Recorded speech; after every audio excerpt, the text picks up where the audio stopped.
समझो क्या कह रहा है। एक व्यापारी एक वस्तु के अंकित मूल्य पर क्या करता है, 5% छूट देता है, बढ़िया दे देता है। फिर कह रहा है कि 14 वस्तु की खरीद पर 2 वस्तुएं मुफ्त देता है, माने एक और डिस्काउंट हो गया एक तरह से।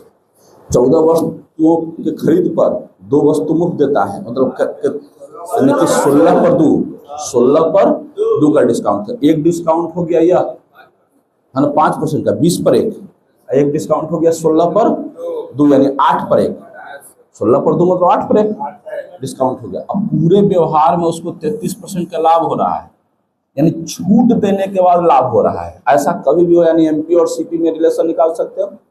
अरे डिस्काउंट देने के बाद भी लाभ हो रहा है, लेकिन डिस्काउंट 2 है तो दोनों का समतुल्य डिस्काउंट निकालना होगा, ठीक है।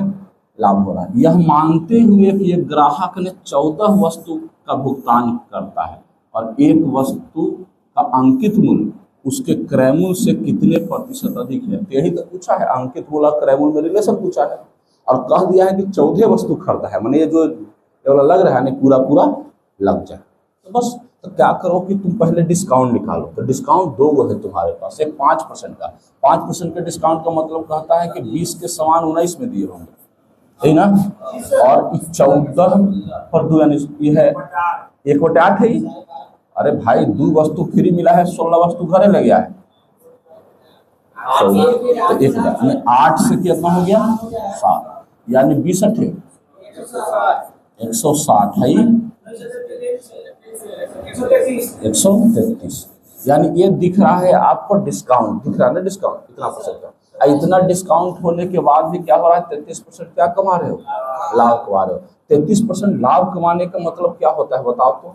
100 देखो ना, 100 के सामान को कितना बेचा होगा। अब यहाँ तो यही तो हमको करना था जी कि विक्रय मूल्य इधर भी है, इधर ये एमपी है और ये एसपी है, छूट देके क्या करोगे, बेचोगे ना। आज तो प्रॉफिट लोगे क्या करोगे, इस सीपी है तो ये क्या है। देखो इतना आसान सवाल है, डाटा ऐसे सेट किया गया है कि आपको कुछ करने की जरूरत नहीं है। एसपी बराबर एसपी, तब यही ना निकालना है। तो कितना है 60 की से आंसर आ जाएगा जी।